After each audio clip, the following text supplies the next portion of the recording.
Jeg kan ikke huske, hvad bandet hed, men jeg skulle til en undergrundskoncert med nogen, der var jævnaldrende med mig, og så hvilken fest de havde. Det intime, og du bare kunne gå helt amok på en scene, og man ligesom så, hvordan bandsene havde en kæmpe fest, og hvordan publikum havde en fest. Og så tænkte jeg, det skal jeg fandme også. Ligesom nogen, der kan lide at springe ud fra et fly, så kan jeg lide at stille mig op på en scene. Jeg skal kraftedeme ikke springe ud af noget fly.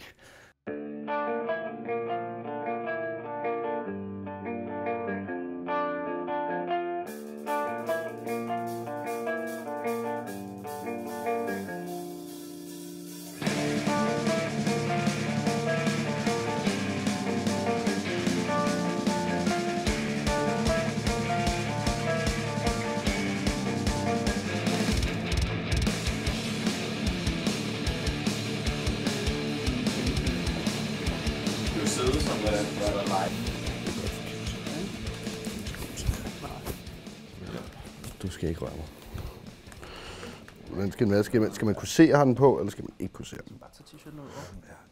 Jeg er forsanger, Jonathan, og bassist. Du er forsanger, Jonathan og bassist. Ja, det er sådan min første rolle nok, ikke? Det er udadtil, at det er min rolle. Ja. Og bassist second. Jamen, jeg hedder Nikolaj, jeg er guitarist. Jeg hedder Simon, jeg spiller trommer. Og så sammen, der er vi... jeg hedder Lasse, og jeg spiller guitar. Også lead guitar i bandet Fears. Det er også bare lidt opstillet, hvis du beder os om at snakke om et eller andet, ikke? Ja, så lave sådan en skifte over the shoulder. Ja. Velkommen til livet som skuespiller. Wow. Har du tænkt at gå hen til instruktøren og sige, at det er sådan lidt opstillet det her? Altså, det er lidt svært, når du beder os om bare at snakke. Nu er jeg heller ikke skuespiller. Nu er jeg musiker. Musikken og det, at man har det her band, som jo er ens 3 bedste venner, det gør jo, at lige meget hvor man er i ens liv, og lige meget hvor godt eller skidt det nu går, så er der altid en eller anden form for base, man ved, her der er der i hvert fald nogle drenge, der ikke bare lige forlader dig. Det er på en eller anden måde sindssygt betryggende. Altså udover det, man bare er venner, så har vi jo noget sammen, ikke? Vi er jo på en eller anden måde forbundne på den måde, i forhold til bare sådan, altså nogen, man har gået i skole med, eller sådan, så laver man noget sammen, og man er ligesom sammen om en ting, som man skaber sammen, og man bliver på en eller anden måde sådan bundet sammen af det. Det giver en følelse af tryghed, tror jeg, langt hen ad vejen. Og det giver en fornemmelse af sikkerhed på, at det er nogle personer, som aldrig nogensinde vil gå bag om ryggen på det. Det er nogle personer, der altid er der, når du har brug for dem. Jeg tror især ikke så meget musikken, men det der med at være et band, det tror jeg gør. Jeg tror, det er så vigtigt. Jeg vil nærmest anbefale alle mennesker at gøre det på en eller anden måde, fordi jeg tror, du bliver rigtig god til at arbejde sammen, og du bliver rigtig god til at gå på kompromis med nogle ting, ikke? Fordi når man sidder 4 mennesker og skal blive enige om at lave et eller andet, skabe et eller andet sammen, så bliver du nødt til at kunne give afkald på nogle af dine idéer en gang imellem, ikke? Og det tror jeg, man lærer sindssygt meget af. Det tror jeg er rigtig sundt. I starten er man jo bedste venner, og man har blod på tanden. Vi er stadig bedste venner, men man kan nærmest sige, at vi er et broderskab nu.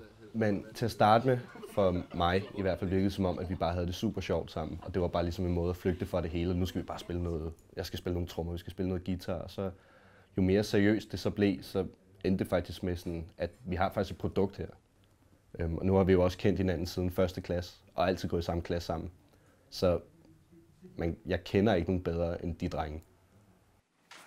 Prøv at se her. Flot, det er sådan en. Nej, det er Simon. Find de skraldespanden. Rid me Of my nightmares, my dreams have come to life. Come to life.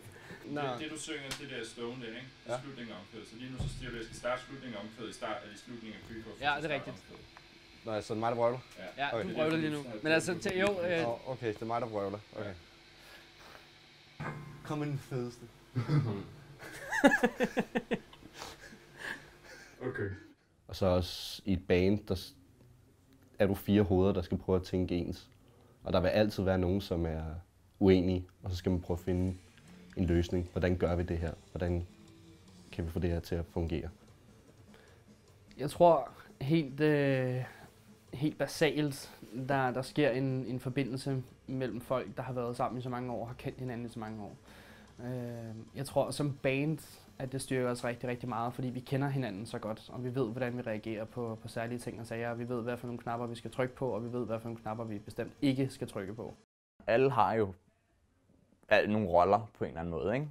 I sådan processen omkring at lave noget musik. Og det er altid ret sjovt, og når man så har været sammen i rigtig mange år efterhånden, ikke? Så begynder de at blive super fastlagte, de her roller, ikke? Hvor at Lasse, guitaristen, han er tit ham, der kommer med noget, altså et riff eller en eller anden form for musikalsk idé, ikke? Og så er mig og Simon, vi er ligesom, du ved, polerne, der ligesom altid, eller næsten ofte er uenige om et eller andet, ikke? Og så kan vi bruge lidt tid på at diskutere det, indtil at vi så kigger over på Jonathan, som ligesom er beslutningstageren og siger, hvad synes du egentlig? Og så er det ligesom, tror jeg ligesom, at det er ham, der så tager en masse beslutninger. Fordi han altså i bund og grund er den klogeste, ikke? Er på dybt vand, for du vil have guld.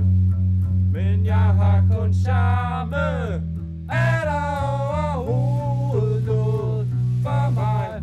Og en pige som dig.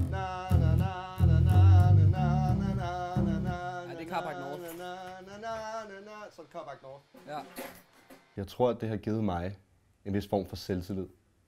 Når jeg sidder med drengene og arbejder sammen om et projekt, så er jeg ikke bange for at vise det til andre. Og det tror jeg også har noget at gøre med når jeg kommer ud fra øveren og kommer ned fra scenen for den sags skyld. Hvis jeg for eksempel skal til en eksamen i skolen. Jeg tror, det har givet mig en form for selvtillidsboost. Jeg tror, det at have en forståelse for musik generelt kan gøre rigtig meget for forståelsen for alt muligt andet. Det gør ikke en stor forskel for alle mennesker, men det har gjort en stor forskel for mig i det med, at jeg er fotograf og sådan, ja, både video og stillbilleder. Og jeg ved, at det gør rigtig meget for mig ved klippebordet for eksempel, at have en eller anden form for idé for rytme. Dengang, der var jeg meget mere stille person. Jeg er stadig meget stille, men jeg er mere udadvendt, end jeg var. Så dengang for mig var det jo også, det var enormt grænseoverskridende, men det er jo noget, som sådan har formet mig, kan man sige, til den jeg er i dag. Altså det der med at stille sig op på scenen og bare stå og råbe og skrige, ikke? Altså det er sådan, det skal man lige over. Og så kører det, ikke? Så det er jo bare på en eller anden måde at nå himlen eller sådan noget. Altså det er jo nærmest religiøst, ikke? Det styrker en rigtig, rigtig meget i hverdagen, synes jeg. Man har, på trods af at man måske gennemgår nogle hårde tider en gang imellem, eller har nogle udfordringer, så kan man altid søge ned i bandets regi og øvelokaler og ligesom prøve at få tankerne væk og måske få friløb for de ting, som der ligger en blokade for i hverdagen i hvert fald. Så det styrker en rigtig, rigtig meget på det personlige plan, men jeg tror også, at det styrker en på det kreative plan, at man hele tiden begynder at udvikle sig i forbindelse med det. Vi har skubbet hinanden. Vi har støttet hinanden. Jeg er stolt over det her, som vi har opnået. Og så vil jeg også gerne vise det til andre. Vise, at hey, jeg laver det her, jeg er stolt af det, jeg håber også, I kan lide det.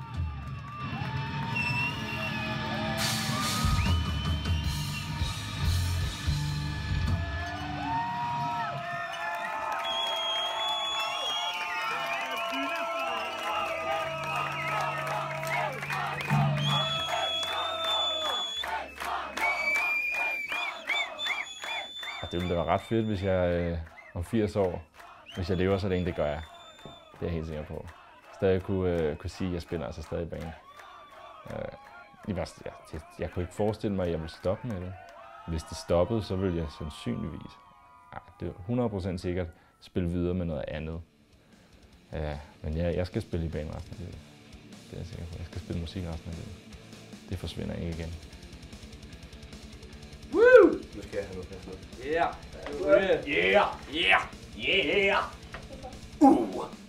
Er det bra? Alles gut. Og jeg har glemt at trykke op.